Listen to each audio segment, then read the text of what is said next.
मन के मते न चालिए, मन के मते अनेक, जो मन पर असवार है, सो साधु कोई एक। हरे कृष्णा।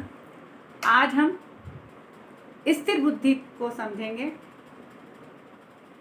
गीता के दूसरे अध्याय के 54वें श्लोक में अर्जुन भगवान से कहते हैं कि हे केशव, स्थिर बुद्धि प्राप्त मनुष्य के क्या लक्षण होते हैं, वह स्थिर बुद्धि पुरुष कैसे बैठता है, कैसे चलता है और कैसे बोलता है। भगवान कहते हैं, हे अर्जुन, जो मन की भावनाओं को भली भांति त्याग देता है, जो सुख में उछलता नहीं है और दुख में रोता नहीं है, ऐसा व्यक्ति स्थिर बुद्धि कहलाता है।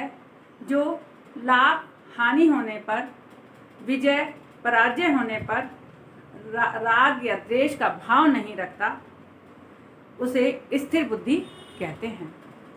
जैसे कछुआ अपने सभी अंगों को समेट लेता है, उसी प्रकार स्थिर प्रज्ञ मनुष्य अपने सभी विषय वासनाओं को, राग द्वेष को हटा देता है, त्याग देता है।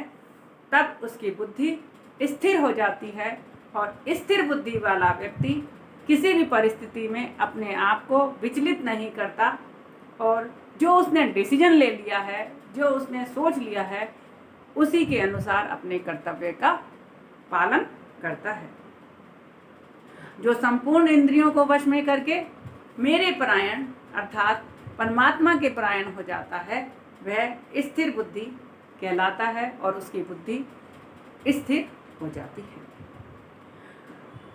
लेकिन जो विषयों में चिंतन करता रहता है, जो इंद्रियों का चिंतन करता है, उसकी आसक्तियां विषयों में हो जाती है और आसक्ति के कारण उस विषयों की कामना करने लग जाता है और कामना पूरी ना होने पर उसे क्रोध आता है और क्रोध के कारण मूढ़ भाव, एक पागलपन उत्पन्न हो जाता है, जिससे आदमी की स्मृति नष्ट हो जाती है और स्मृति नष्ट हो जाने से उसके बुद्धि का नाश हो जाता है और बुद्धि के नाश हो जाने से वह उच्च स्तर से गिर जाता है, अपने व्यक्तित्व से गिर जाता है और ऐसा व्यक्ति हमेशा बेचैन और तनावयुक्त रहता है। यानी हम जिस तरह की काम, जब हम मन की तरफ दौड़ते हैं तो हमारा मन एक बच्चे की तरफ होता है जो हमेशा चिल्लाएगा, बेचैन रहेगा, दुखी रहेगा।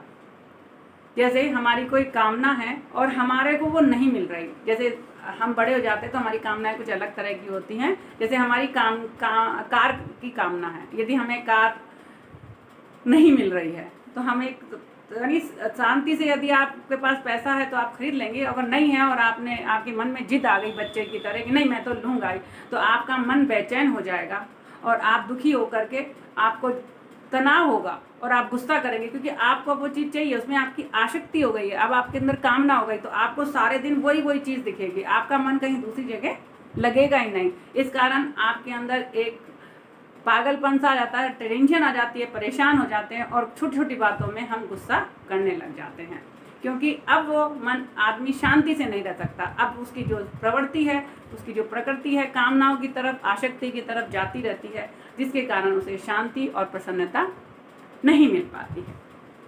तो भगवान यही कह रहे हैं कि अर्जुन, तुम्हें जो तुम्हारे कर्तव्य हैं, इसलिए स्थिर बुद्धि के साथ, यानी आपने जो सोच लिया है, जो आपकी कामना है या जो आपकी इच्छा है, आपको उसी तरफ अपनी बुद्धि को स्थिर रखना है। यानी स्थिर जो परमानेंट है, स्थिर है, उसकी तरफ हमको स्थिर हो जाना है, क्योंकि भगवान ही हमारे परमानेंट हैं, स्थिर है है ना, तो उसकी तरफ हमें स्थिर हो जाएंगे। यदि हम उसकी तरफ लगाव जाएंगे तो हमारी बुद्धि सही डिसीजन लेगी, यानी अब हमारे में विवेक उत्पन्न हो जाता है। जैसे ही हमारी बुद्धि स्थिर में स्थिर हो जाती है तो हमारे अंदर एक विवेक उत्पन्न होता है कि हमें क्या करना चाहिए, क्या नहीं करना चाहिए, हमें सुख शांति से कैसा रहना चाहिए। उस तरह से हम सोचते हैं और अपने कर्तव्य का पालन होते हैं।